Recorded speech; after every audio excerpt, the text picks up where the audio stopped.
Namo Aditapha. Thank you for joining me for our daily practice check-in. Listen, listen, listen.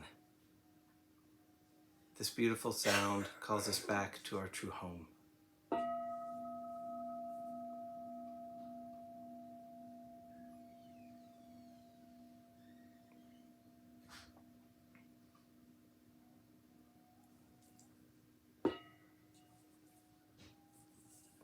The second mindfulness training. Aware of the suffering caused by exploitation, social injustice, stealing, and oppression, I vow to cultivate loving kindness and learn ways to work for the well-being of people, animals, plants, and minerals. I will practice generosity by sharing my time, energy, and material resources with those who are in real need. I'm determined not to steal and not to possess anything that should belong to others. I will respect the property of others, but I will prevent others from profiting from human suffering or the suffering of other species on earth.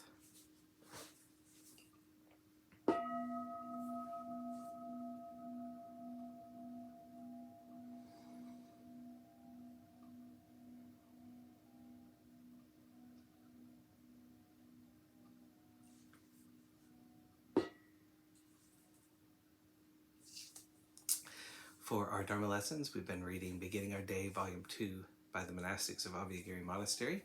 And today we're reading This Puja May Be My Last by Ajahn Jatipalo.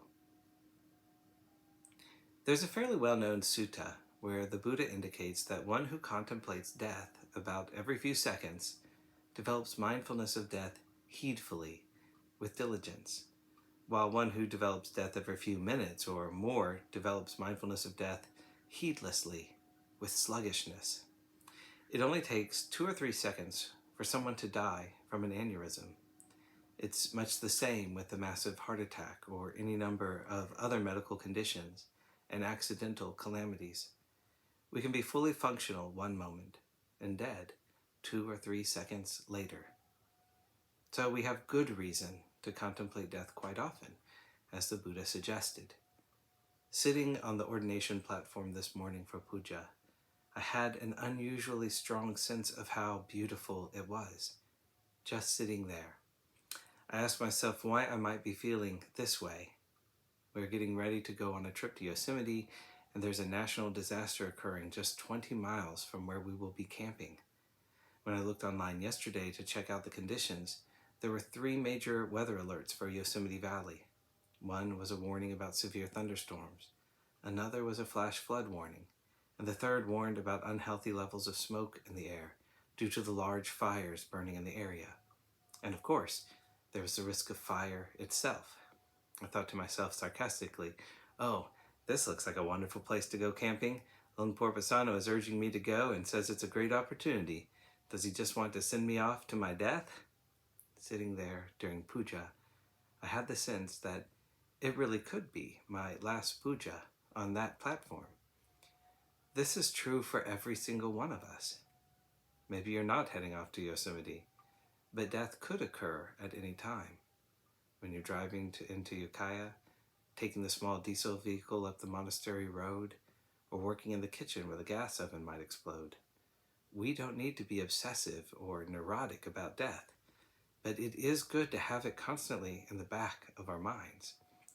Just before coming to Abhayagiri, I used to be on the maintenance staff at Insight Meditation Society in Barre, Massachusetts. I remember being strongly attached to certain opinions about the way things should be done with work projects there, such as using particular types of paint and cleaning products. These sorts of opinions were a major part of my consciousness in whatever project I was involved.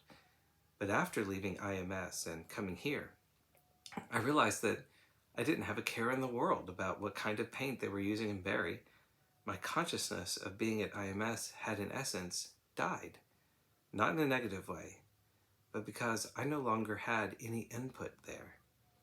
When Ajahn Yatiko was the work monk here at Abhayagiri, he had to put a lot of effort into making sure that everything was done correctly on the work scene.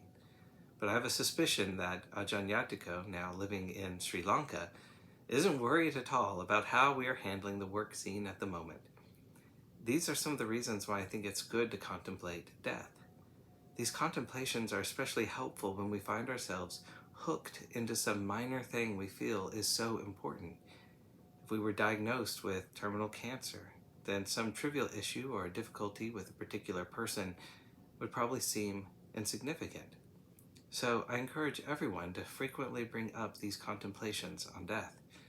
And the next time you're sitting on the ordination platform for puja, enjoy the beauty there and consider, this puja may be my last.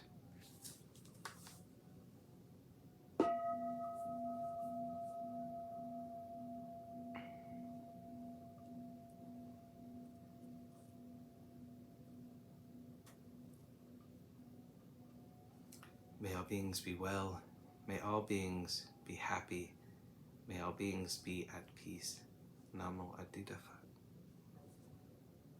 Thanks so much for joining me today.